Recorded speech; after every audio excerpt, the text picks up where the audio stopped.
कि सुस्ती में ये मेहनत में गुजारी जिंदगी तूने।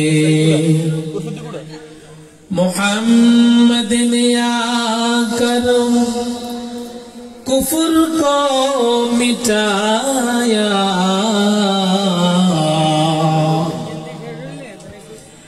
कुफर को मिटाकर सदाकत बताया, कुफर को मिटाकर सदाकत बताया।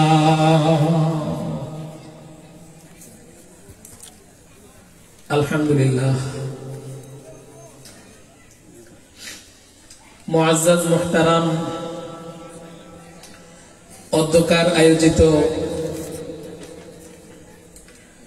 আনন্দীপুর পূর্বপাড়ার জামে মসজিদ ও যুব সমাজের উদ্যোগে আজকের এই প্রথম তাফসীরুল কোরআন মাহফিলের শ্রদ্ধাভাজন সম্মানিত সভাপতি, প্রধান অতিথি, বিশেষ অতিথি বৃন্দ, মুআজ্জাজ হযরত বুজুর্গ উলামায়ে কেরাম, দূর দূরান্ত থেকে আগত আল্লাহ পাক রব্বুল আলামিনের আশিকিন, জাকিরিন, শাকিরিন, মুহিব্বিন, মুরব্বিয়ান আযম, কলিজার টুকরা আমার সমবয়সী যুবক ভাইগণ, স্নেহের ছোট ভাই, পর্দার আড়ালে অবস্থানরত শ্রদ্ধেয়া সম্মানিতা মা ও বোনেরা, সর্বপ্রথম মহান আল্লাহ পাক রব্বুল আলামিনের দরবারে আলিশান লাখো কোটি শুকর, যে মহান রব্বুল আলামিন আমাদেরকে দয়া করে, মায়া করে, মহব্বত করে, ভালোবেসে আজকের এই মুহূর্ত পর্যন্ত সুস্থ সবল রেখে দুনিয়ার সকল ঝামেলা থেকে মুক্ত করে দ্বীনের নিসবতে, কোরআনে পাকের মহব্বতে, জান্নাতি আয়োজনে আমাদেরকে হাজির হওয়ার সুযোগ দিয়েছেন। নিয়ামতের শুকর আদায়ার্থে মুসলমান হিসাবে আমরা সকলে আসি আল্লাহ পাক রব্বুল আলামিনের দরবারে শুকর আদায় করছি। জবান খুলে ভক্তি সহকারে, মোহাব্বত নিয়ে উঁচু আওয়াজে দিল থেকে কালিমাতু শুকর উচ্চারণ করি, বলি আলহামদুলিল্লাহ। লক্ষ কোটি দরুদ সালাম সৈয়দুল মুরসালিন রাহমাতুল লিল আলামিন, শফিউল মুজনিবিন, খাতামুন নবিয়্যিন হযরত মুহাম্মদ মুস্তাফা সাল্লাল্লাহু আলাইহি ওয়াসাল্লামের উপর। সম্মানিত উপস্থিতি, আমি আজকে আপনাদের সামনে যে বিষয়টার উপর আলোকপাত করব, সে বিষয়টা হলো জবানের হেফাজত। তো এই বিষয়টা সম্পর্কে আলোকপাত করার জন্য কোরআনে কারীমের সূরা কফ থেকে একখানা আয়াতে কারিমা তেলাওয়াত করেছি। রাসূল করিম সাল্লাল্লাহু আলাইহি ওয়াসাল্লামের অসংখ্য প্রিয় বাণী হাদিসে মুবারকা থেকে একখানা হাদিস পাঠ করেছি। আল্লাহ তাআলা যদি তৌফিক দান করেন, তার দয়া যদি শামিলে হাল হয়, উক্ত তেলাওয়াতকৃত আয়াত এবং হাদিসের আলোকে সংক্ষিপ্ত বিষয় আপনাদের সামনে আলোচনা করার চেষ্টা করব ইনশাআল্লাহ। সম্মানিত উপস্থিতি, আল্লাহ পাক রব্বুল আলামিন মানব জাতিকে অসংখ্য নিয়ামত দ্বারা দান করেছেন। আল্লাহ পাক রব্বুল আলামিন মানব জাতিকে অসংখ্য নিয়ামত দান করেছেন, যা কখনো গণনা করে শেষ করার মতো নয়। কোরআনুল কারীমের মধ্যে আল্লাহ পাক রব্বুল আলামিন সেই কথা নিজেই ইরশাদ করে বলতেছেন, ওয়া ইন তাউদ্দু নি'মাতাল্লাহ লা তুহসুহা তোমরা যদি আল্লাহ তাআলার নিয়ামত গণনা করো তার সংখ্যা নির্ণয় করে শেষ করতে পারবে না। সেই নিয়ামত সমূহের মধ্যে যেমনই ভাবে মানুষের হাত একটা নিয়ামত, যেমনই ভাবে মানুষের পা একটা নিয়ামত, যেমনই ভাবে মানুষের চক্ষু একটা নিয়ামত, যেমনই ভাবে মানুষের কান একটা নিয়ামত, ঠিক এই সমস্ত নিয়ামত গুলার মধ্য থেকে একটা উল্লেখযোগ্য নিয়ামত হলো মানুষের জবান বা জিহ্বা। যে জবানের মাধ্যমে মানুষ তার আবেগ, অনুভূতি, রাগ, বিরাগ, শত্রুতা, মিত্রতা ইত্যাদি প্রকাশ করে থাকে।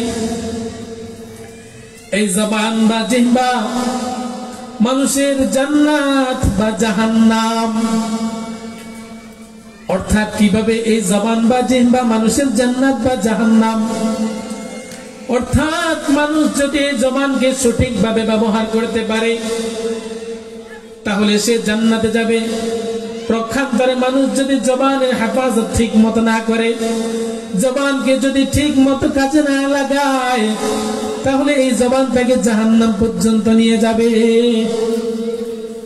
জবান মানুষকে মর্যাদার শীর্ষ চূড়ায় পৌঁছিয়ে দেয়, আবার এই জবান মানুষকে চরম জিল্লতি ও লাঞ্ছনার শিকারে পরিণত করে। এই কথা বলতে গিয়ে রাসূল করিম সাল্লাল্লাহু আলাইহি ওয়াসাল্লাম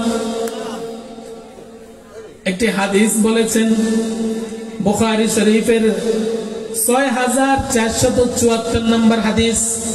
রাসূল করিম সাল্লাল্লাহু আলাইহি ওয়াসাল্লাম ইরশাদ করেন, মান ইয়াজমান লি মা বাইনা লিহইহি ওয়া মা বাইনা রিজলাইহি আজমান লাহুল জান্নাহ।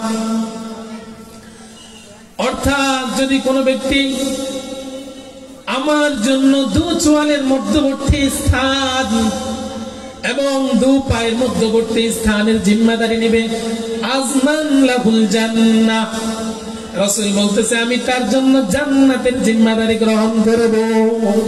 সুবহানাল্লাহ। দু চোয়ালের মধ্যবর্তী স্থান মানে হলো দুই ঠোঁটের মধ্যবর্তী স্থান, অর্থাৎ মানুষের জবান। দু পায়ের মধ্যবর্তী স্থান অর্থাৎ মানুষের লজ্জা স্থান। হাদিসের মধ্যে বলতেছেন, মাইয়াজমান লি মা বাইনা লাহিয়াইহি ওয়া মা বাইনা রিজলাইহি আজমান লাহুল জান্নাহ। যে ব্যক্তি আমার জন্য জবান এবং তার লজ্জাস্থানকে হেফাজত করবে, আমি তার জান্নাতের জিম্মাদারি গ্রহণ করব। কে বলছেন? রাসূল বলেছেন।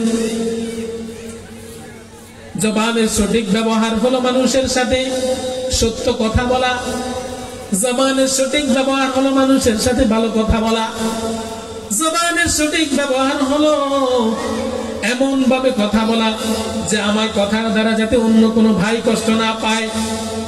জবানের সঠিক ব্যবহার হলো এই জবান দ্বারা আল্লাহ রাব্বুল আলামিনের জিকির করা। জবানের সঠিক ব্যবহার হলো এই জবান দ্বারা কোরআনুল কারীম তেলাওয়াত করা। জবানের সঠিক ব্যবহার হলো এই জবান দ্বারা রাসূলের হাদিস বলা। এগুলোই হলো জবানের সঠিক ব্যবহার। পক্ষান্তরে জবানের খারাপ ব্যবহার হলো এই জবান দ্বারা মানুষের সাথে মিথ্যা কথা বলা, এই জবান দ্বারা মানুষের সাথে কটু কথা বলা, এই জবান দ্বারা মানুষকে গালি দেওয়া, এই জবান দ্বারা মানুষের সাথে জড়গা বাসাত করা, এই জবান দ্বারা আল্লাহ তাআলার অসন্তুষ্টি এবং তার নাফরমানির কথা এই জবান দ্বারা প্রকাশ করা ইত্যাদি ইত্যাদি হলো জবান দ্বারা খারাপ ব্যবহার। সুতরাং জবান যদিও ছোট, এক টুকরো মাংসের, কিন্তু মানুষের ভালো মন্দ কল্যাণ কল্যাণের পিছনে জবানের অবদান সবচেয়ে বেশি। এই জবানকে আল্লাহ রাব্বুল আলামিন নিজেই হেফাজত করেছেন, সাথে সাথে বান্দাদেরকেও আদেশ দিয়ে গেছেন যে হে বান্দারা, আমি তোমাদের জবানকে হেফাজত করেছি, তোমরাও তোমাদের জবানকে হেফাজত করো। এখন আমাদের মনে প্রশ্ন জাগতে পারে, আল্লাহ পাক রব্বুল আলামিন আমাদের জবানকে কিভাবে হেফাজত করেছেন। তাফসীরের কিতাবের মধ্যে আসছে আল্লাহ পাক রব্বুল আলামিন বান্দার জবানকে তিন ভাবে হেফাজত করেছেন। এক নাম্বার, মানুষের শরীরের সবচেয়ে মর্যাদাপূর্ণ জায়গা, মানুষের শরীরের সবচেয়ে মর্যাদাপূর্ণ জায়গা অর্থাৎ তার মাথা, এবং মানুষের শরীরের সবচেয়ে আকর্ষণীয় স্থান অর্থাৎ তার চেহারা। আল্লাহ পাক রব্বুল আলামিন বলেন, মানুষের শরীরের সবচেয়ে আকর্ষণীয় জায়গার মাঝখানে আমি তোমাদের জবানকে হেফাজত করেছি। দুই নম্বরে আল্লাহ পাক রব্বুল আলামিন আমাদের জবানকে হেফাজত করেছেন, মুখের ভিতরে স্থাপন করেছেন। আমরা যদি স্বাভাবিকভাবে থাকি তাহলে সাধারণত আমাদের জবান দেখা যায় না। যদি আমরা কারোর সাথে কথা বলি তাহলে আমাদের জবানটা দেখা যায়। তিন নম্বরে আল্লাহ পাক রব্বুল আলামিন আমাদের জবানকে হেফাজত করেছেন 32টি দাঁতের ব্যারিকেডের মাধ্যমে। আল্লাহ পাক রব্বুল আলামিন আমাদের জবানকে হেফাজত করেছে।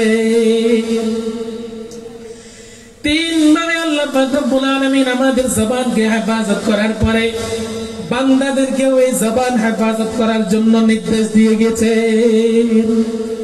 কুরআনুল কারীমের মধ্যে আল্লাহ পাক রব্বুল আলামিন বলেন, মা ইয়ালফিযু মিন কওলিন ইল্লা লাদাইহি রাকীবুন আতীদ।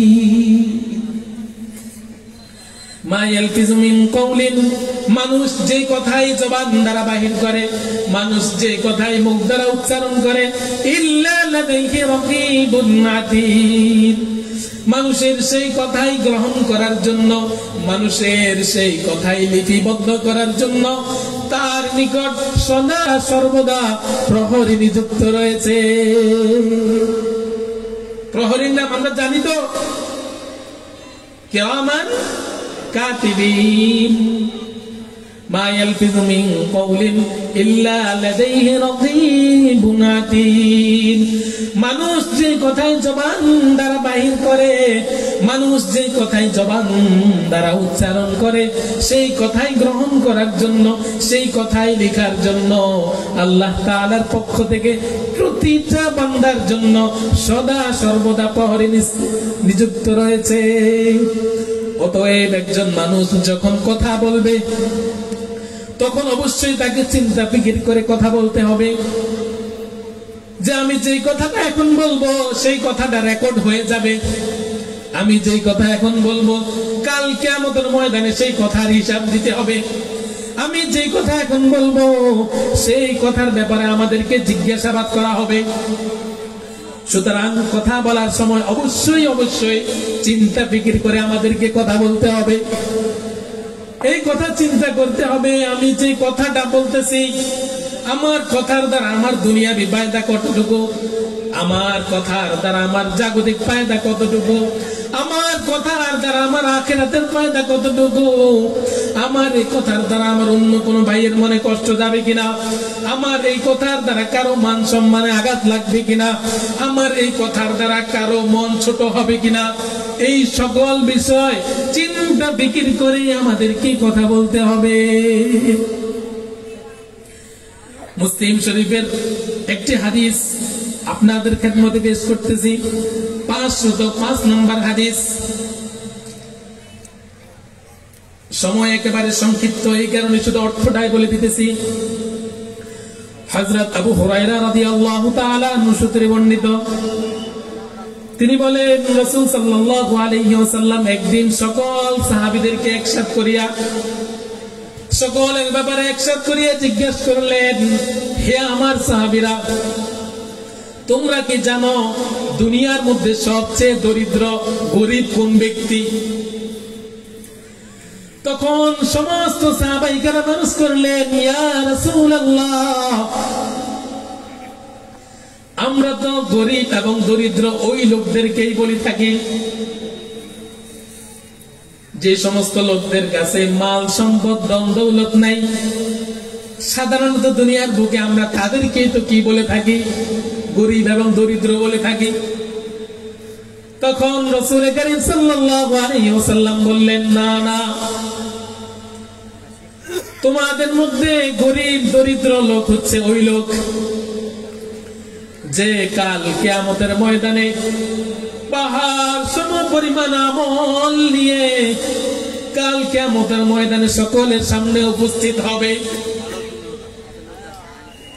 তখন তার অবস্থা হবে এমন, সে দুনিয়ার বুকে কারো প্রতি জুলুম করেছে, সে দুনিয়ার প্রতি কারো হক, দুনিয়ার মধ্যে কারো হক নষ্ট করেছে, সে দুনিয়ার বুকে কাউকে গালি দিয়েছে, সে দুনিয়ার বুকে কারো মনে আঘাত দিয়েছে, দুনিয়ার বুকে এমন কথা বলেছে যে কথা বলার কারণে অন্যের মনে কষ্ট গিয়েছে।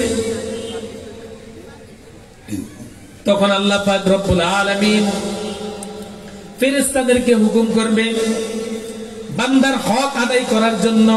কাল কিয়ামতের ময়দানে যেহেতু বান্দার হক আদায় করার একটাই মাত্র মাধ্যম, সেটা হলো নেক আমল। তো ওই বান্দার নেক আমল সমূহ থেকে তার হকদারকে, যে যাদেরকে সে কষ্ট দিয়েছে তাদেরকে একে একে একে একে তার আমল নামা থেকে আস্তে আস্তে আস্তে আস্তে দিতে থাকবে। দিতে দিতে দিতে দিতে এমন একটা পর্যায়ে চলে আসবে যে পর্যায়ের মধ্যে তার সমস্ত পাহাড় সম পরিমাণ সমস্ত আমল শেষ হয়ে যাবে, কিন্তু তারপরেও তার হকদার বাকি থেকে যাবে।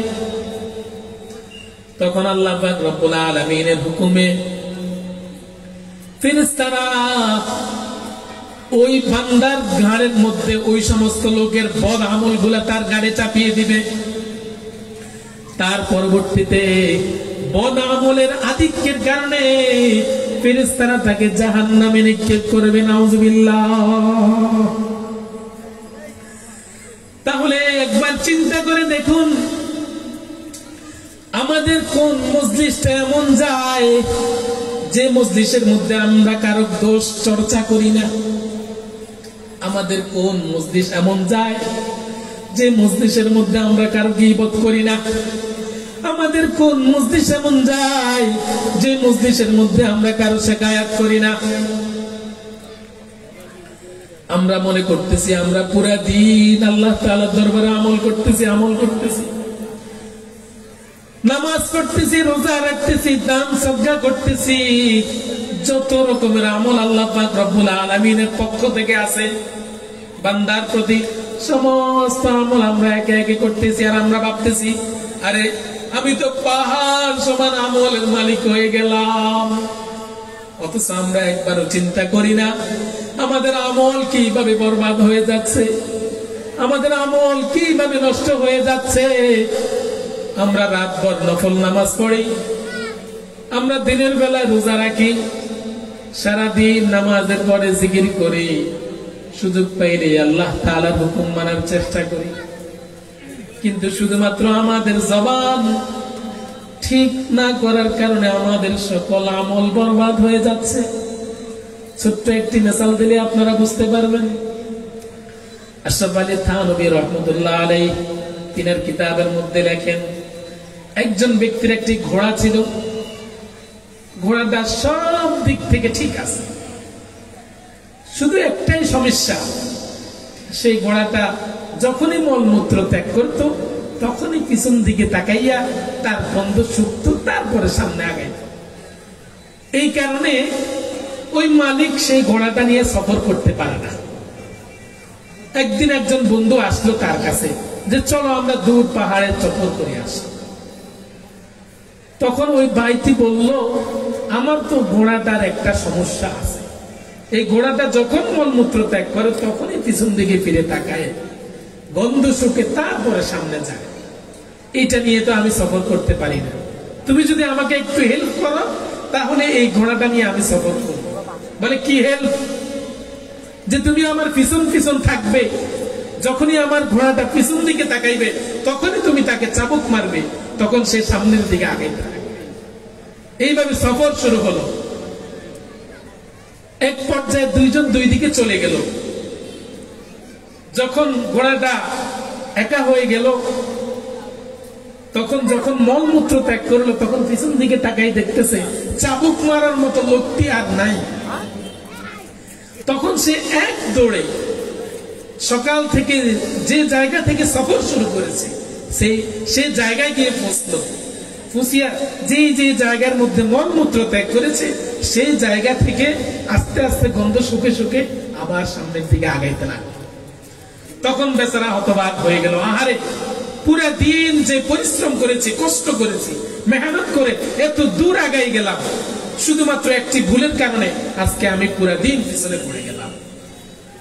তো আশরাফ আলী থানভী রহমতুল্লাহ আলাইহি এই ঘটনাটা ওই সমস্ত আবিদদেরকে বুঝাইতেছে, যে সমস্ত আবিদরা, যে সমস্ত বুজুর্গরা, যে সমস্ত বান্দারা পুরা রাতভর নফল নামাজ পড়ে, পুরা রাতভর আল্লাহ তাআলার ইবাদত বন্দেগী করে, পুরা রাতভর আল্লাহ তাআলাকে ডাকে, আল্লাহ তাআলার হুকুম মানে, সারা দিন আল্লাহ তাআলার হুকুমের মধ্যে কাটায়।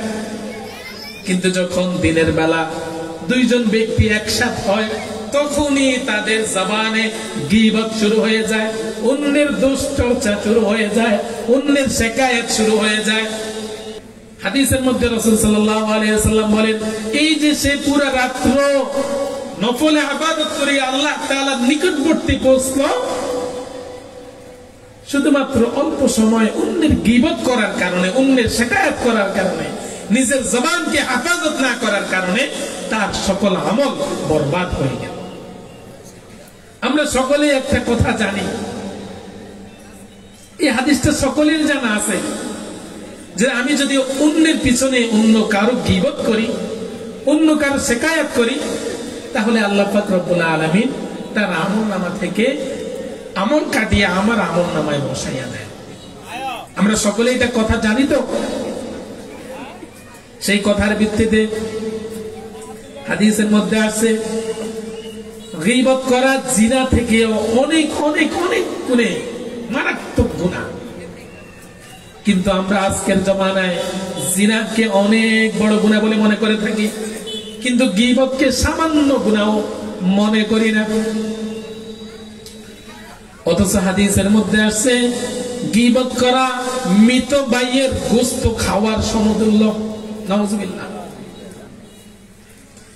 কোরআনুল কারীমের মধ্যে স্পষ্ট আকারে আল্লাহ পাক রব্বুল আলামিন এই কথার তাফসীর বলতেছেন, قال الله تعالى يا أيها الذين آمنوا اجتنبوا كثيرا من الظن يا أيها الذين آمنوا হে ঈমানদারগণ, হে মুমিনগণ, ইজতানিবু কাসীরাম মিনাজ যন, তোমরা অধিক পরিমাণে ধারণা থেকে বেঁচে থাকো। ইন্না বা'দাজ যন, নিশ্চয়ই কিছু কিছু ধারণা ইসমুন, গুনাহ। কিছু কিছু ধারণা কি? গুনাহ। ওয়ালা তাজাসসু ওয়ালা ইয়াগতাব বা'দুকুম বা'দা, তোমরা কোন ব্যক্তি কারো পিছনে কোনো গীবত করিও না, কারো শিকায়াত করিও না। আল্লাহ তাআলাই বলতেছে, আইয়ুহিব্বু আহাদুকুম আইয়াকুলা লাহমা আখিহি, তোমাদের মধ্যে কি কোন ব্যক্তি এমন আছে যে সে তার মৃত ভাইয়ের গোশত খাওয়াকে পছন্দ করবে? ফাকারিহতুমু, অবশ্যই তোমরা সেটাকে পছন্দ করবে না, এটাকে ঘৃণাই করবে। আল্লাহ বলতেছে ফাকারিহতুমু, তোমরা এটাকে অবশ্যই ঘৃণা করবে, পছন্দ করবে না। ওয়াত্তাকুল্লাহ, আল্লাহ তাআলাকে ভয় করো। ইন্নাল্লাহা তাওয়াবুর রহিম, নিশ্চয় আল্লাহ তাআলা তওবা কবুলকারী, পরম দয়ালু। অন্য একটি হাদিসের মধ্যে রাসূল করিম সাল্লাল্লাহু আলাইহি ওয়াসাল্লাম বলতেছেন, এই যে আমাদের শরীরের মধ্যে অনেক অঙ্গ প্রত্যঙ্গ আছে, এই সমস্ত অঙ্গ প্রত্যঙ্গ আল্লাহ তাআলার দরবারে একদিন ফরিয়াদ করবে, একদিন নালিশ দিবে। কার বিরুদ্ধে জানেন নাকি? জবানের বিরুদ্ধে। কার বিরুদ্ধে? জবানের বিরুদ্ধে। রাসূল করিম সাল্লাল্লাহু আলাইহি ওয়াসাল্লাম হাদিসের মধ্যে স্পষ্ট করে বলতেছেন, ইদা আসবাহা ইবনু আদম, মানুষ যখন সকালে ঘুম থেকে উঠে, ফাইনাল আযা কুল্লাহা, তখন তার সমস্ত অঙ্গ প্রত্যঙ্গ তুকাফিরুল লিসান, তার জবানকে অনুরোধ করে বলে, ফাতাকুলু ইত্তাকিল্লাহ, হে জবান আমাদের ব্যাপারে তুমি আল্লাহ তাআলাকে ভয় করো, আমাদের ব্যাপারে তুমি আল্লাহ তাআলাকে ভয় করো। কে বলে? সমস্ত শরীরের যত অঙ্গ প্রত্যঙ্গ আছে, সমস্ত অঙ্গ প্রত্যঙ্গ জবানকে বলে যে আমাদের ব্যাপারে তুমি আল্লাহকে ভয় করো। কেন? ফিনা ফাইন্নামা নাহনু বিকি ফাইন ইসতাকামতা ইসতাকামনা, কেননা আমরা তোমার সাথেই আছি, কেননা আমরা তোমার কি আছি? সাথেই আছি। জবানের সাথে না, সমস্ত অঙ্গ প্রত্যঙ্গ জবানের সাথে না। ফাইন ইসতাকামতা ইসতাকামনা, তুমি যদি ঠিক থাকো তাহলে আমরাও ঠিক থাকবো। ওয়াইন ইয়াওয়াজদা ইয়াওয়াজাইনা, আর তুমি যদি মার খাও তাহলে আমরাও মার খাবো। একটু চিন্তা করে দেখেন এই কথার গভীরতা কতটুকু। আমরা সাধারণত যত দোষী করি বেশিরভাগ দোষ আমাদের জবান দ্বারা, ঠিক না ভাই? বেশিরভাগ দোষই আমরা জবান দ্বারা করি। আমরা জবান দ্বারা যখন একজনকে গালি দিই, জবান দ্বারা যখন একজনকে খারাপ কথা বলি, তখনই মারপিট আরম্ভ হয়। আর যখনই মারপিট আরম্ভ হয় তখন কি মানুষ জবানে মারে? জবানে না হাতে পায়ে? এই কারণে অঙ্গ প্রত্যঙ্গ আল্লাহ তাআলার দরবারে কাল কিয়ামতের ময়দানে জবানের বিরুদ্ধে সাক্ষী দেবে যে তার কারণে, তার অপব্যবহারের কারণে, তার খারাপ কাজের কারণে, তার খারাপ কথা বলার কারণে আমি অমুক জায়গায় অমুক সময় অন্যের হাতে মার খেয়েছি। আপনি আজকে তার বিচার করেন। জবান মানুষের জান্নাত বা জাহান্নাম। মানুষ যতই নামাজি হোক, মানুষ যতই দিনদার হোক, মানুষ যতই দানশীল হোক, জবান যদি খারাপ হয়, জবানের দ্বারা যদি মানুষকে কষ্ট দেয়, তাহলে তার শেষ রক্ষা হবে না।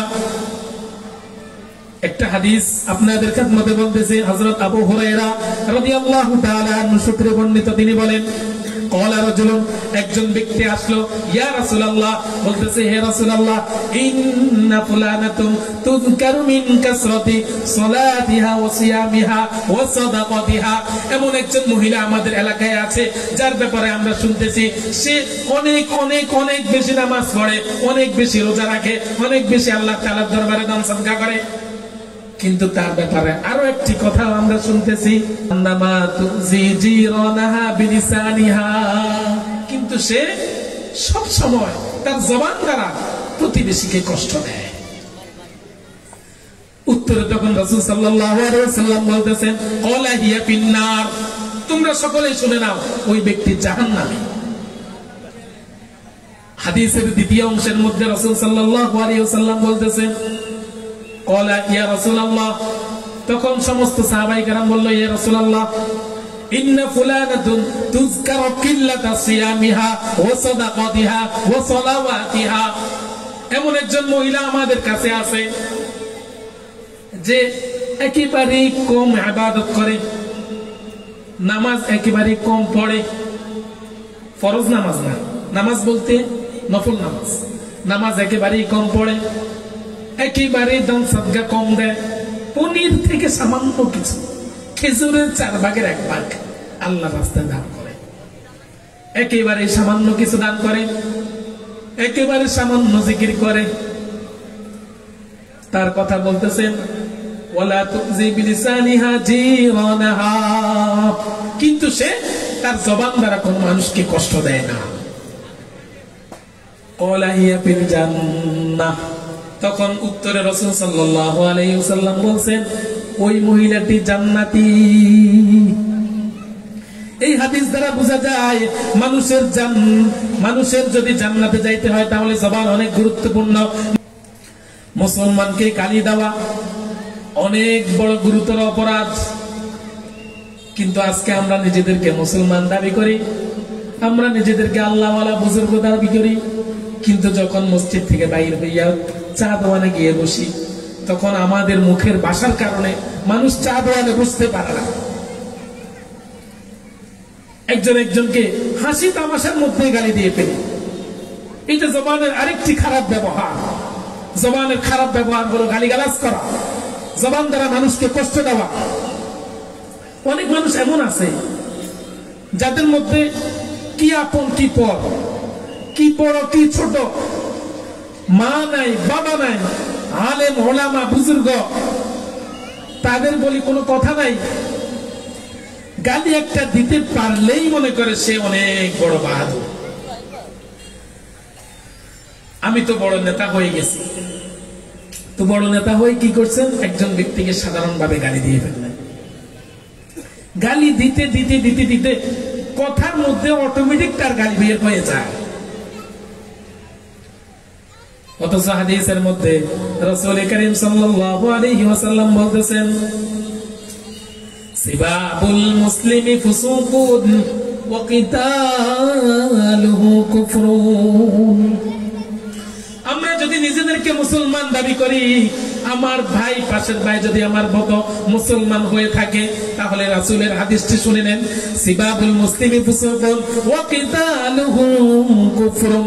কোন মুসলমানকে গালি দেওয়া ফাসিকি, কোন মুসলমানকে গালি দেওয়া গুনাহের কাজ, ফাসিক হয়ে যায়।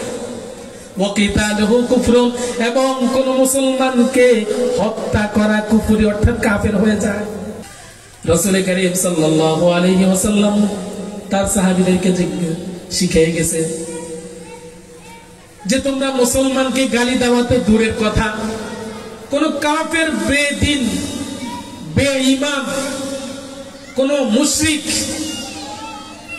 তাদেরকেও তোমরা গালি দিও না। কিন্তু আজকে আমাদের ব্যবহার, গালি দেওয়াটাকে আমরা পেশায় পরিণত করে ফেলেছি। রাসূল সাল্লাল্লাহু আলাইহি ওয়াসাল্লাম মুসলমান কি দূরের কথা, কাফেরদেরকেও গালি দিতে নিষেধ করেছেন।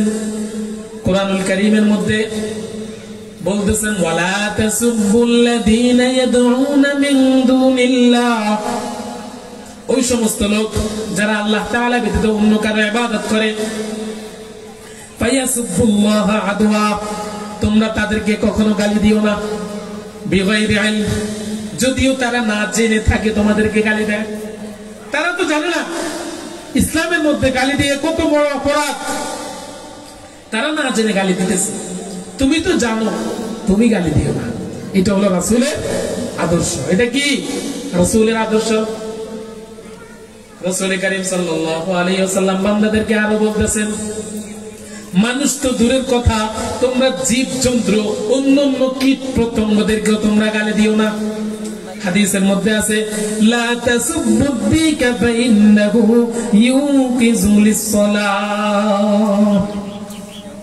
লা তাসুবুদ্দিকা, তোমরা মোরগকে গালি দিও না, ফাইন্নাহু ইউকিযু লিস-সালাহ, কেননা মোরগ মানুষকে নামাজের জন্য জাগ্রত করে। তোমরা মোরগকেও কি দিও না, গালি দিও। তাহলে এখন আমাদের কি করতে হবে? আমাদের জবানকে হেফাজত করতে হবে। আমরা কিভাবে আমাদের জবানকে হেফাজত করব? রাসূল করিম সাল্লাল্লাহু আলাইহি ওয়াসাল্লাম হাদিসের মধ্যে অসংখ্য জায়গায় আমরা আমাদের জবানকে কিভাবে হেফাজত করব, এই সমস্ত কথাগুলো বলে আসতেছে।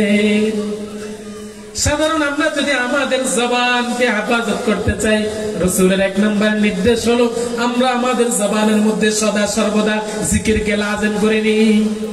যদি আমরা আমাদের জবানের মধ্যে জিকিরকে লাজিম করে নিই, তাহলে আমাদের জবান দ্বারা গালি বাহির হওয়ার প্রশ্নই আসে না। যে জবান দ্বারা আল্লাহ তাআলার নাম নেওয়া হবে, যে জবান দ্বারা রাসূলের নাম নেওয়া হবে, সেই জবান দ্বারা কখনো গালি আসতে পারে না, সেই জবান দ্বারা কখনো খারাপ কথা আসতে পারে না, সেই জবান দ্বারা কারো দোষ চর্চা করতে পারে না, সেই জবান দ্বারা কারো শিকায়াত করতে পারে না, সেই জবান দ্বারা কারো গীবত করতে পারে না।